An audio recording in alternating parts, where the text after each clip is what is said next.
Hello, sir. Come, Mr. Vihan Verma. Sit down. Thank you, sir. చెప్పా కదా రాగానే మీకోసం 2 కేసెస్ ఎదురు చూస్తుంటాయని. These are the details.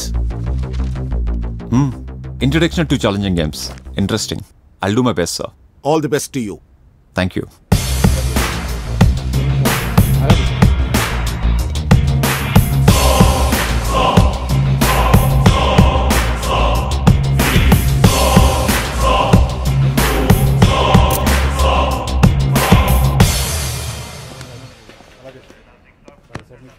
Sir రాగానే హంటింగ్కి ఆఫర్ ఇచ్చినట్టున్నారు కదా సార్. ఒక రాబరీ, ఒక మర్డర్. రాబరీ ఓకే, మర్డర్ ఎవరు సార్? దాదు!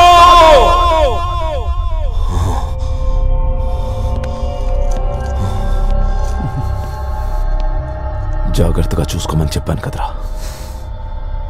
ఆ జాగ్రత్త నీ మీద తీసుకొని నా తమ్ముడిని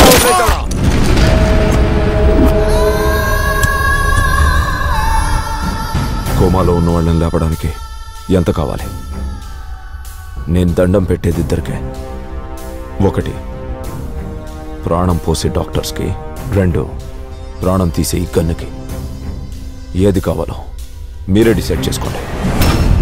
డబ్బు కన్నా ప్రాణం ముఖ్యమైంది సార్. మా డాక్టర్స్ ఎక్స్పీరియన్స్ మొత్తాన్ని పెట్టి ట్రై చేస్తాం. ఆ పాండు ఒకడిని అపాయింట్ చేశాడన్నా. 2 అండర్గ్రౌండ్కి వెళ్ళిపోయారు. పాండు తప్పు చేశాను రా. వాణ్ణి చంపకుండా చేసిన ఒక చిన్న తప్పే నా తమ్ముడిని దూరం చేసింది. వదలను. ఎక్కడున్నావురా? దొరుకుతాడు, ఎక్కడున్నా దొరుకుతాడు. శివాజీ సార్, నాకెదురుగుండా 3x2 size mirror, white board పెట్టు. Okay sir.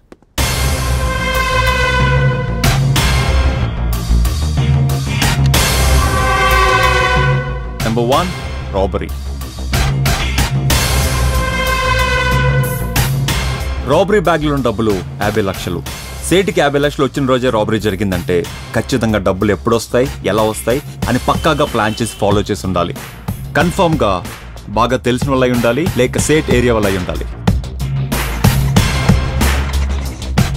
డబ్బులు సేట్కి ఎప్పుడు వస్తాయో వెయిట్ చేసి ప్లాన్ చేసి మరి కొట్టేశారు. అది ఒక్కరైనా అవ్వచ్చు, ఇద్దరైనా అవ్వచ్చు, లేక ముగ్గురైనా అవ్వచ్చు. సేట్ ఇంటికి వెళ్ళడానికి మెయిన్ రోడ్ నుంచి ఒకే ఒక ఎంట్రన్స్ ఉంది. కానీ మెయిన్ రోడ్ మీద సీసీ కెమెరాస్ లేవు. కానీ కాలనీ ఎంట్రన్స్ లో సీసీ కెమెరాస్ ఉన్నాయి. రాబరీ 1 నుంచి 5 మధ్యలో జరిగింది. నైట్ 1 నుంచి 5 మధ్యలో రికార్డ్ అయిన సీసీ ఫుటేజ్ మొత్తం కలెక్ట్ చేసి అందులో అనుమానంగా ఉన్న వాళ్ళని మార్క్ చేయాలి. Number 2, Dadu murder. కొన్ని రోజులకు ముందు రావత్ పాండు తమ్ముని చంపేశాడు. ఆ పగతో పాండు దాదు మీద మర్డర్ ప్లాన్ చేశాడు. మనకు తెలిసిన ఇన్ఫర్మేషన్ ప్రకారం పాండు ఒక సైలెంట్ కిల్లర్ని అపాయింట్ చేసి రావత్ లేని టైంలో దాదుని లేపేశాడు. ఇప్పుడు రావత్ పాండు కోసం నిద్ర లేకుండా వెతుకుతున్నాడు. పాండు మనకి దొరికితే కేసు ఫైల్ అవుతుంది. అదే రావత్కి దొరికితే కేసు క్లోజ్ అవుతుంది. సార్, దాదుని చంపింది సైలెంట్ కిల్లర్ అయితే మరి పాండుని ఎందుకు పట్టుకుంటున్నారు సార్? చూడు శివాజీ, నీకు ఒక రాయి తగిలింది. నువ్వు రాయిని కొడతావా, రాయి వేసినని కొడతావా? రాయి వేసిన కొడతాను సార్. గుడ్. ఇక్కడ సైలెంట్ కిల్లర్ రాయి అయితే రాయి వేసినోడు పాండు. నువ్వు సేట్ ఏరియా దగ్గరికి వెళ్ళి కెమెరా ఫుటేజ్ కలిసి. సార్, నాకు చిన్న డౌట్ సార్. మిర్రర్ లో చూసుకుంటే నాకు ఒక ఎనర్జీ వస్తుంది. అప్పుడే నా బ్రెయిన్ ఫాస్ట్ గా క్రియేటివ్ గా పనిచేస్తుంది. ఎవడి సక్సెస్ సీక్రెట్స్ అడుగుంటాయి. నువ్వు అడగాలనుకుంటావు ఇదే కదా? అవును సార్. నువ్వు వెళ్ళి ఫుటేజ్ కలెక్ట్ చేయి. ఓకే వెళ్ళు.